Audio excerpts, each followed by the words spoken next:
Hello friends, हर हर महादेव, जय Shri Radhe. Friends, इस वर्ष पौष माह के शुक्ल पक्ष की पुत्रदा एकादशी का व्रत हम सभी 13 जैन दिन होगा गुरुवार का, उस दिन करेंगे।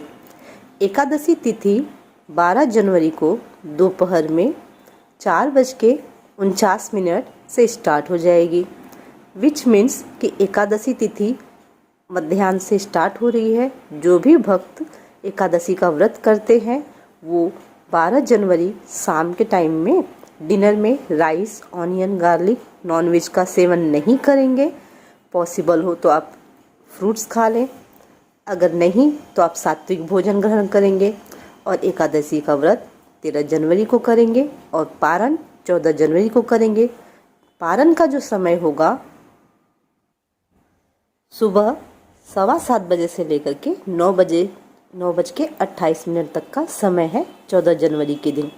फ्रेंड्स, ये पारण समय मुंबई वालों के लिए है। जैसा मैं अपने हर वीडियो में बताती हूँ, हर शहर का पारण समय डिफरेंट होता है।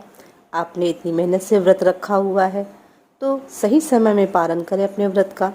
अगर आपको आपके शहर का पारण समय नहीं पता है, आप मुझे अपने शहर का नाम कमेंट बॉक्स में बता दें, मैं आपको पारण समय बता दूंगी। फ्रेंड्स, चलिए कथा श्रवण करते हैं। अथ पुत्रदा एकादशी महात्म्य। धर्मराज युधिष्ठिर ने पूछा, हे कृष्ण, अब आप पौष माह के व्रत के बारे में समझाइए। इस दिन कौन से देवता का पूजन होता है तथा विधि क्या है? इस पर श्री कृष्ण बोले, हे राजन, पौष शुक्ल पक्ष की एकादशी का नाम पुत्रदा है। इसका पूजन विधि विधान से करना चाहिए। इस व्रत में नारायण भगवान की पूजा करनी चाहिए।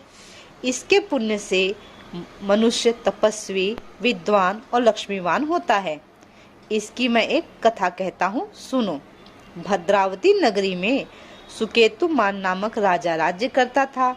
वह निपुत था। उसकी स्त्री का नाम सव्या था। वह सदैव निपुति होने के कारण चिंतित रहती थी। इस पुत्रहीन राजा के पितर रो रो कर पिंड लेते थे और सोचा करते थे, इसके बाद हमें कौन पिंडदान देगा। इधर राजा को भी राज्य वैभव से भी संतोष नहीं होता था। इसका एकमात्र कारण पुत्रहीन ही होना था। वह विचार करता था कि मेरे मरने पर मुझे कौन पिंड देगा। बिना पुत्र के पितरों और देवताओं के ऋण से उत्तीर्ण नहीं हो सकते हैं। जिस घर में पुत्र न हो वहाँ सदैव अंधेरा ही रहता है। इसलिए मुझे पुत्र की उत्पत्ति के लिए प्रयत्न करना चाहिए। पूर्व जन्म के कर्मों से ही इस जन्म में पुत्र धन आदि मिलते हैं। इस तरह राजा रात दिन इसी चिंता में लगा रहता। एक दिन राजा ने अपना शरीर त्याग देने की सोची, परंतु विचार करने लगा कि आत्मघात करना महापाप है। राजा इस तरह मन में विचार कर एक दिन छिपकर वन को चल दिया। राजा घोड़े पर सवार होकर वन में पक्षियों और वृक्षों को देखने लगा। हाथी अपने बच्चों और हथनियों के बीच घूम रहे थे। राजा सोच विचार में लग गया। राजा प्यास के कारण अत्यंत बेचैन होने लगा और पानी की तलाश में आगे बढ़ा। कुछ ही आगे जाने पर उसे एक सरोवर मिला। उस सरोवर के चारों तरफ मुनियों के आश्रम बने थे।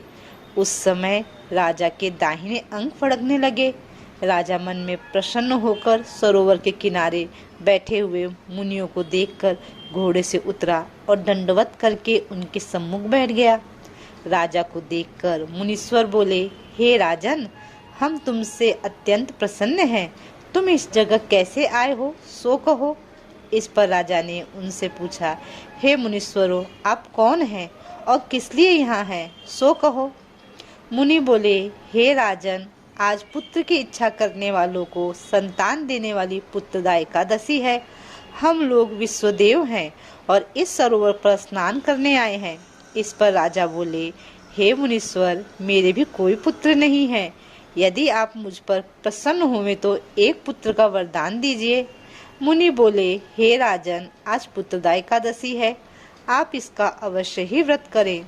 भगवान की कृपा से आपके अवश्य ही पुत्र होगा। मुनि के ऐसे वचनों के अनुसार राजा ने एकादशी का व्रत किया और द्वादशी को पारायण किया और मुनियों को प्रणाम करके अंत में अपने महल को वापस आया। अंत में रानी ने गर्भ धारण किया और 9 माह के पश्चात उसके एक पुत्र रत्न पैदा हुआ। वह राजकुमार अंत में अत्यंत वीर, धनवान, यशस्वी और प्रजापालक हुआ। श्री कृष्ण भगवान बोले, हे राजन, पुत्र प्राप्ति के लिए पुत्रदा एकादशी का व्रत करना चाहिए। जो मनुष्य इसका महात्मा श्रवण व पठन करते हैं उनको स्वर्ग मिलता है। बोले श्री वृंदावन बिहारी लाल की जय, श्री राधा रमण भगवान की जय, श्री भक्त वत्सल भगवान की जय, भक्त अम्बरीश महाराज की जय, एकादशी माता की जय।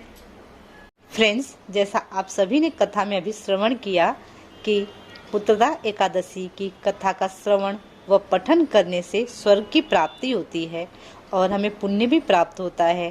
तो जिस प्रकार मुझे पुण्य की प्राप्ति हो रही है आप सभी के साथ कथा शेयर करने से, उसी प्रकार आपको भी तो पुण्य की प्राप्ति होनी चाहिए ना।